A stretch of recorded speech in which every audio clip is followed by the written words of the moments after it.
Hello, in this tutorial, I'll show you how to contact Fundrise Customer Support. Here's a detailed guide on how to contact Fundrise Customer Support.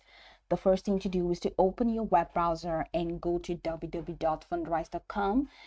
Then click on login if prompted. Of course, use your account credentials to log in. Once logged in, scroll down to the bottom of the page, not so much at the bottom of the page, just somewhere at the middle, and click on Help Center and FAQ.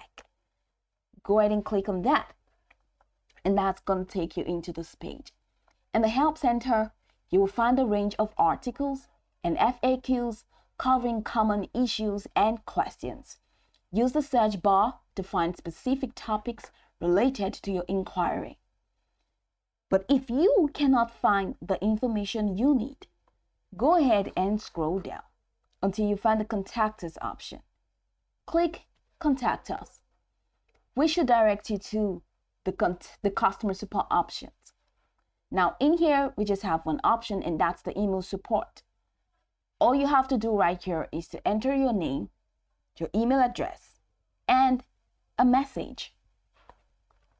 Ensure that the name you're entering is correct, and the email address you're entering is the exact email address that you used in signing into Fundrise.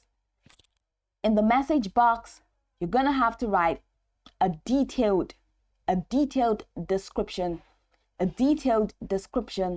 of your issue. So give a clear and detailed description of your problem and any other relevant attachments. You cannot add an attachment to this, so that's why you have to be very expressive in the message box.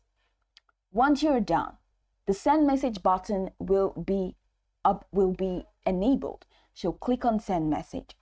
Now after submitting your inquiry, keep an eye on your email for a response from Fundrise's customer support team. Response times can vary, so be sure to check your spam or junk folder if you do not see a reply within a reasonable time frame.